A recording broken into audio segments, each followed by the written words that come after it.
8e secteur porteur pour entreprendre, les loisirs et le tourisme. Alors ça c'est assez génial parce que Confucius disait « Choisissez un travail que vous aimez et vous n'aurez pas à travailler un seul jour de votre vie. » Et ça c'est vrai. C'est complètement vrai. J'ai pas vraiment trop l'impression de travailler là aujourd'hui. Et j'adore faire ça.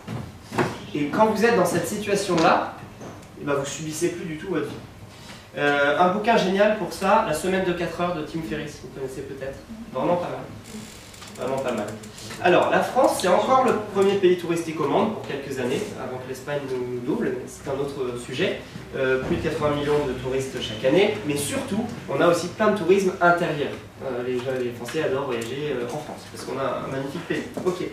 Alors, plein d'opportunités pour ce qu'on appelle le lifestyle business. Lifestyle business, c'est un mode de vie en fait. C'est je crée mon entreprise pour me dégager du temps et ou avoir un lifestyle intéressant. Par exemple, un lifestyle business, ça peut être, je sais pas moi, je lance un blog sur les produits de beauté. Et là, je ne vais pas gagner des milliers et des cents avec ça, mais je vais me faire inviter dans pas mal d'endroits, je vais recevoir des produits à tester, je vais peut-être générer un petit peu d'argent, ça va être sympa. Je vais vivre vraiment la vie que j'aime, puisque c'est un univers, la beauté, que j'adore. Lifestyle business, je sais pas, je quitte tout, je vends mon appart et je vais m'installer au Vietnam ou à Bali et j'ouvre une plage privée. Voilà. C'est un lifestyle business parce que j'ai envie de vivre au soleil, voilà, et de... Ok, génial. C'est ce qu'on appelle un lifestyle business, un business passion. Il faut juste faire un tout petit peu attention à ces business. Ça peut être absolument génial. Par contre, il faut faire gaffe à la rentabilité de ce business et est-ce qu'il peut tenir sur la durée, est-ce qu'il est viable. Un peu plus que les autres, parce qu'il nous fait plus rêver, etc. Il faut avoir bien conscience de la réalité du métier. Enfin, l'exemple typique, c'est la chambre d'hôte. La chambre voilà, d'hôte, quand on rentre dans les détails, c'est laver des WC, changer des draps et recommencer tous les jours et attendre les Parisiens parce qu'ils arrivent en retard. C'est ce qu'il y a écrit ici. Exactement ça. Donc Mathieu, on ne s'était même pas consulté. Super. Ça demande quoi? Des compétences larges, par exemple, d'ouvrir une maison d'hôte. C'est quoi? La déco, l'accueil, le web, le sens du service, etc. etc. Mais j'ai pas dit que c'était pas bien. Ça peut être génial. C'est allier la qualité de vie et l'activité professionnelle. Mais ça demande, effectivement, et j'ai mis web, pourquoi? Parce qu'il faut aller les chercher, ces clients. C'est pas parce que vous ouvrez une maison d'hôte que les clients viennent tous à vous, à part si vous êtes à Saint-Tropez et que vous faites une chambre à moins de 100 € la nuit, quoi. Mais sauf qu'économiquement, c'est pas possible. Moi, entrepreneur, je fais quoi?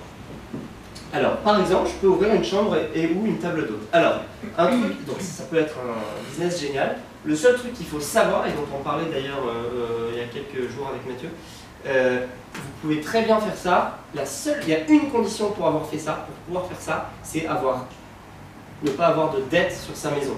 C'est-à-dire, si vous pensez pouvoir acheter une maison à crédit et faire une activité de maison d'hôte dans cette maison à crédit, impossible.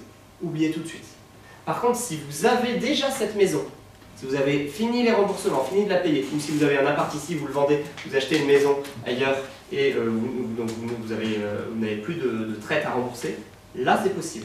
Là le business peut être rentable. Vous pouvez en dégager un revenu. Donc votre activité va juste permettre de rembourser le crédit. C'est ça, si vous avez un crédit dessus, voilà, vous n'allez pas pouvoir vous dégager de revenus, ça va simplement rembourser le crédit. Chambre et ou table d'hôte, vous pouvez faire simplement une table d'hôte et pas, alors c'est rare, hein, mais vous pouvez aussi. Alors il y a des plateformes qui existent qui permettent de vous inscrire comme hôte d'un soir et vous proposez des menus et puis les gens viennent chez vous. Ça marche pas mal, ça s'appelle Cookening et ça a été racheté par Visit, donc je crois que ça s'appelle Visit, E-A-T. Vous pouvez aussi vous inscrire comme guide. Si vous connaissez très bien votre région où vous habitez ou où vous allez en vacances, vous pouvez vous inscrire comme guide. C'est Saveur France par exemple qui propose un truc à la mode qui s'appelle les food tours. Les food tours, c'est faire visiter sa ville sous un angle différent, l'angle de la food.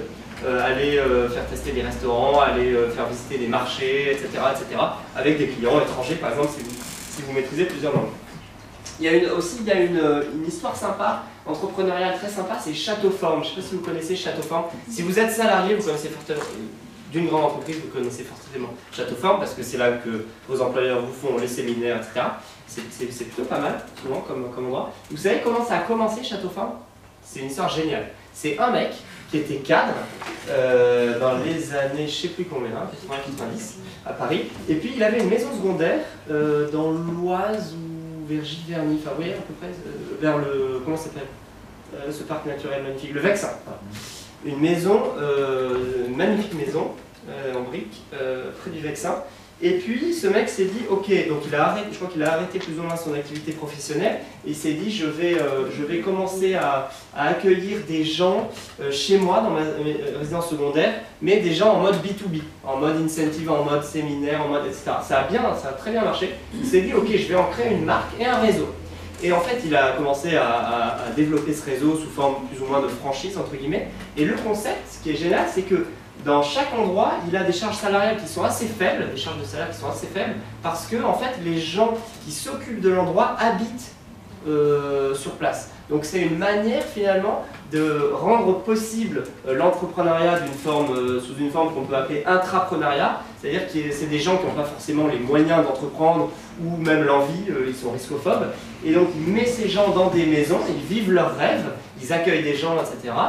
Et eh bien, il a développé, je sais pas, plusieurs dizaines d'endroits comme ça en France, donc c'est cartonne.